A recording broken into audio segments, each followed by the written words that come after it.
ഈശോ മിശിഹായിക്ക് സ്തുതിയായിരിക്കട്ടെ. ഹല്ലേലൂയ. എല്ലാ കുടുംബാംഗങ്ങൾക്കും ഈശോയുടെ കരുണയും കൃപയും ഉണ്ടാകട്ടെ കേട്ടോ.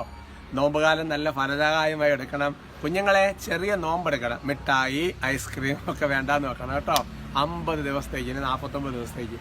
ഹല്ലേലൂയ. നമ്മുടെ സഹോദരങ്ങൾ സുഖമായിരിക്കുന്നു. നിങ്ങൾക്ക് വേണ്ടി എല്ലാം പ്രത്യേകം പ്രാർത്ഥിക്കുന്നുണ്ട്.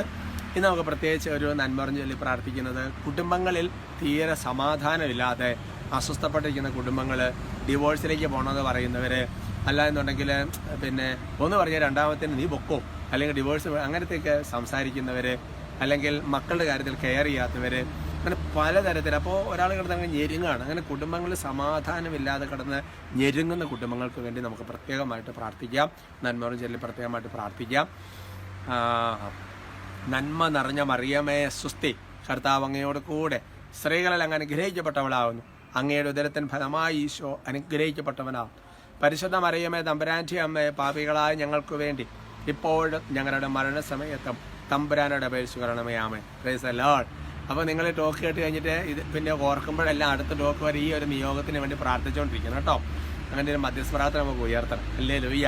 എന്നാണ് നമുക്കറിയാം, വിശ്വാസത്തിനെതിരെ പല കാര്യങ്ങളാണല്ലോ, ഈ പല കാര്യങ്ങൾ നിങ്ങൾ മീഡിയയിൽ കാണുന്നുണ്ടല്ലോ. അപ്പോൾ ഈശോയുടെ രൂപങ്ങൾ മാറ്റുക, പല കാര്യങ്ങളൊക്കെ. അപ്പോൾ അങ്ങനത്തെ ഉള്ള കാര്യങ്ങളൊക്കെ മനസ്സിൽ വെച്ചുകൊണ്ട് നാളെ നമുക്കൊന്ന് പ്രാർത്ഥിക്കാം അല്ലേ. പിന്നെ സഹോദരങ്ങൾ, ഞാൻ എന്തെങ്കിലും സാക്ഷ്യം എഴുതി അയക്കാനുള്ള അഡ്രസ്സ് ഇന്നലെ അത് അട്ടപ്പാടിയിലുള്ള നമ്മുടെ PDM മോണസ്ട്രിക്ക് അല്ലെ അഡ്രസ്സാണ് ഇട്ടിരിക്കുന്നത്. ഇന്ന് നമ്മുടെ കുറവല്ലങ്ങാടത്തെ അഡ്രസ്സും കൂടെ ഇട്ടേക്കാം. അപ്പോൾ നിങ്ങൾക്ക് സാക്ഷ്യം പേപ്പറിൽ എഴുതി പോസ്റ്റിൽ നിങ്ങൾക്ക് അയക്കാൻ പറ്റും. Price the Lord. ഇന്നത്തെ നമ്മുടെ വിഷയത്തിൻ്റെ തലക്കെട്ട് വിശ്വസ്തത തെളിയിക്കുക എന്നുള്ളതാണ്. വിശ്വസ്തത തെളിയിക്കുക. 1 ദിനവൃത്താന്തം 10:13 ഫസ്റ്റ് ക്രോണിക്കിൾസ് ചാപ്റ്റർ 10:13. അപ്പോൾ അതിനെങ്ങനെയാണ്? അവിശ്വസ്തതയാണ് സാവോളിന്റെ മരണത്തിന് കാരണം. എന്താ പറയുക? എന്നാൽ അവൻ കർത്താവിന് കൽപ്പന ലംഘിക്കുകയും ആഭിചാരകന്മാരുടെ ഉപദേശം തേടുകയും ചെയ്തു. എന്താ പറയുക ഇവിടെ സഹോദരങ്ങളെ? അതായത് വിശ്വസ്തനായിരിക്കുക എന്നുള്ള വളരെ പ്രധാനപ്പെട്ടതാണ്. ബൈബിൾ നിങ്ങൾ ഈ വെളിപാടിന്റെ പുസ്തകം, മരണം വരെ വിശ്വസ്തനായിരിക്കുന്നവർക്ക് ജീവന്റെ കിരീടം നൽകുമെന്ന് വലിയ വചനമുണ്ട്.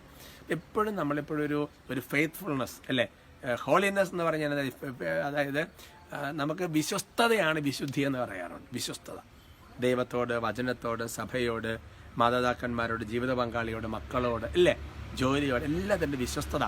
അപ്പോൾ ഞാൻ ഒരു കാര്യം ഇങ്ങനെ പറയാൻ ആഗ്രഹിക്കുകയാണ്. ഉദാഹരണം പറഞ്ഞാൽ, നമുക്കിങ്ങനെ CCSE പഠിപ്പിക്കുന്നുണ്ട്. CCSE പറയുന്നുണ്ട് നമ്മളിങ്ങനെ പ്രാർത്ഥിക്കാൻ വേണ്ടി വരുന്നു. അങ്ങനെ പ്രാർത്ഥിക്കാൻ വേണ്ടി വരുന്ന സമയത്ത് പെട്ടെന്ന് ഓർക്കാണ്, ദൈവമേ അത് ചെയ്യണമല്ലോ, ഇത് ചെയ്യണമല്ലോ.